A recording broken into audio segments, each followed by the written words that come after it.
Welcome to the channel, it's Egwin here from Beyond Systems. Now today I want to share with you a small exercise that can help you to explore the so-called lateral line.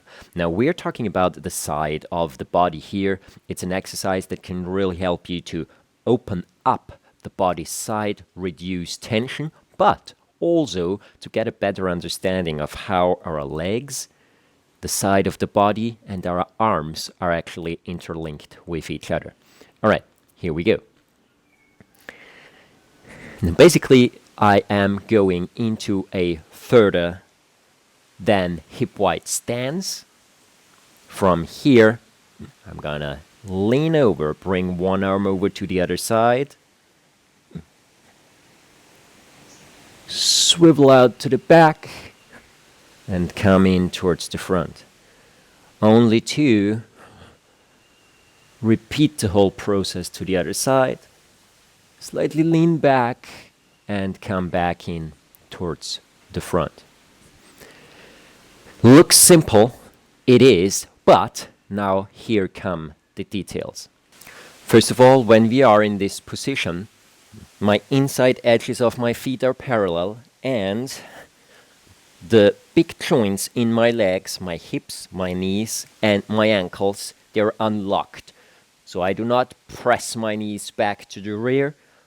I'm in this slight sitting position. My hip drops down relatively deep. The lumbar spine is gently elongated, but without pulling the pubic bone up. Just release the muscles in the lumbar spine as much as possible, as if you were sitting down on a chair. From this position, I'm going to reach overhead with one arm. And my arm is sort of coming up in this right forward quadrant here. So I'm not lifting it completely on the side for a specific reason. I'll explain that in a second.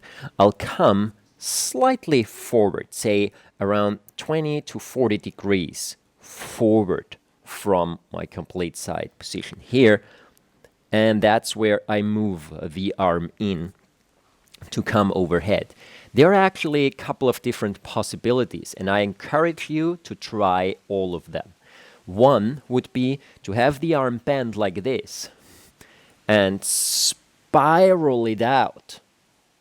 See, you can actually use the other arm, the other forearm, on your, in my case, left thigh here, to support the movement so that you can focus more on what's going on in the arm and the side of your body. So from here, you go out like this. Also, pay attention to what I'm doing with my legs. Right now, I shift my weight towards the left. The right leg is now extended, not hyperextended, just extended. Left leg is bent.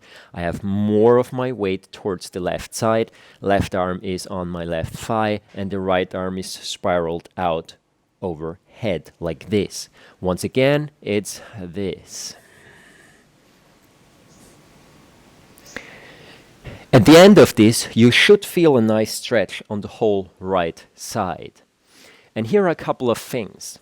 One of those is just simply by lifting the arm up and tilting the upper body sideways, you will already create a stretch. Now there are different ways to increase that. One of those ways is if in a standing position you can do the following, which is this. You can integrate that into this movement. Now what is this? I'm actually activating the muscles on the side of my ribcage here to compress one side of the ribcage for the purpose of opening it up towards the other side. This is really something that does not happen just down here in my obliques. If I only use my obliques, this movement looks just like this. See, it's happening relatively low down here. But what I want is also to add this last fanning out, up and out, which is actually generated by contracting muscles on the side of the ribcage here. Now when I integrate that into our movement, then it looks like this. I come out, I don't do a lot, but once I reach say 80% of where my arm can go, now I start to actively activate the left side of my body and also contract and open up this chest area even more. This is already one possible adaptation that you can play with. Another very important one is how you rotate your hand. There is no right or wrong here. It really depends on what you want to do. Please try out both different versions. So try the version with your palm facing down and with the palm staying in a facing down position. And then try the version with coming over and turning the palm so that it's actually facing upwards.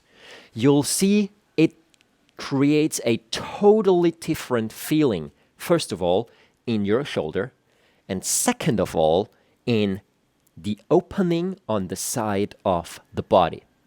And now I'm going to give you one more absolutely fascinating adjustment possibility here, or explorational possibility, which is the following. When you come out to the side here, again, you go to, say, roughly 85-90% of where you eventually will end up, and now turn the right foot on the heel all the way out, so that the toes are pointing away from you. Toes are pointing this way from the right leg. Now, if I go in, you'll see that the tension in the body, on the side of the body, shifts. And then again, you can do the same thing, but instead of turning the foot out, turn the foot in. And see what happens then. And you'll realize that by adjusting the rotation of your leg in the hip joint, you also adjust how that pull from your foot all the way up into your fingers actually is situated, is oriented in the body.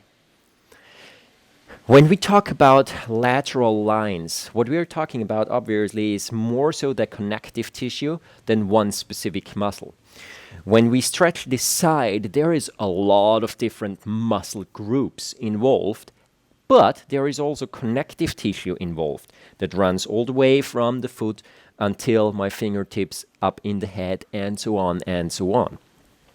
And especially with an end range of motion exploration like this, with very little impact, you can beautifully learn about those fascial connections and understand how interwoven a system we actually are. Because when you stand there and you turn the foot just a tiny little bit, or the hand, you'll immediately realize, oh, okay, whatever I do down here has an impact on how stable or how stretched I feel in the other joints up or down in the biomechanical chain.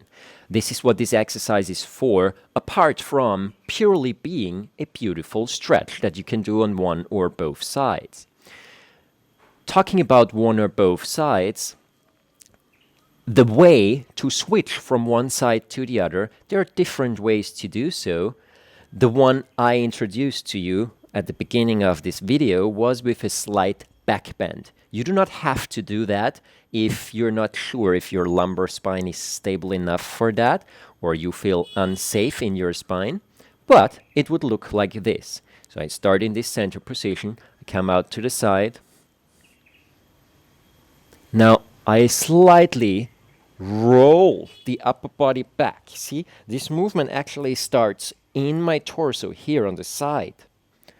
Whoop, opening up further with more the chest up towards the ceiling, rolling around and bringing the arm in towards the front. So basically I'm doing a huge circle, one where my elbow is then also allowed to bend once I bring the arm overhead and back in. And most importantly, one that is guided through the movement of my core, of my chest in this specific case. Same thing goes for the other direction. So from here, coming in, coming out to the other side,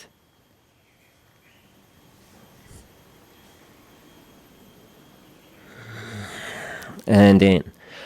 And I can play with the first side again. Whoop. And back in.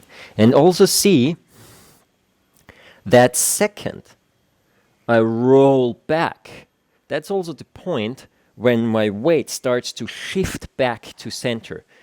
Simply by allowing that previously straight knee to go forward, which then pulls you into the center, and you're stable and in a center point position. Again, pretty much equal in terms of pressure, left and right.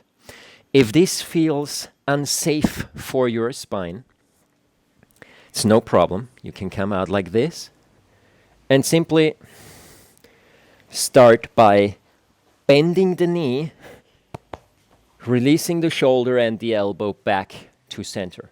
This is the most comfortable and definitely the safest way to go back out of this stretch. Let me show you this again. So rather than from here rolling the upper body back, and you see I do not do a massive back bend. You could bend way further back, but I'm not interested in putting a lot of pressure in the lumbar spine. See, when I'm here, obviously one could lean way further back, but I'm not interested in that. What I am interested in is this rolling aspect of the body, whoop, and then coming back in. Or the safest possible version would be from this stretch, whether it's with palm down or palm up, releasing the straight knee and releasing this shoulder. And then allowing the arm back down on whatever way feels comfortable in the shoulder. If this is bringing the shoulder down and the arm relatively close to the head, awesome.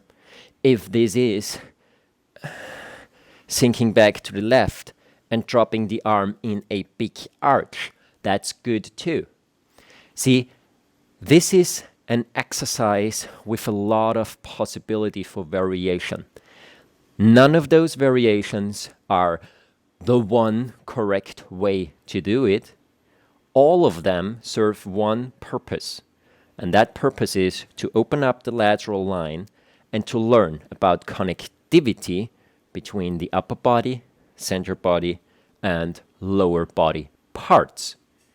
All right, try these out. Leave comments down in the comment box down below. Always try to answer them, although it might take some time until I get around to answering all of the questions. Sometimes YouTube is also a little bit bugged at the moment. But anyway, leave a comment down below. I'll try to answer it if possible. Thanks for watching. Have a beautiful time. If you think someone else can benefit from this video, from this exploration, please share the video. If you want to stay up to date with more like this and everything that has to do with consciousness, movement, how those two are connected, how psychology and movement are connected, how to actually use your body properly, then subscribe to the channel and see you around soon. Thanks a lot for watching and all the best to you.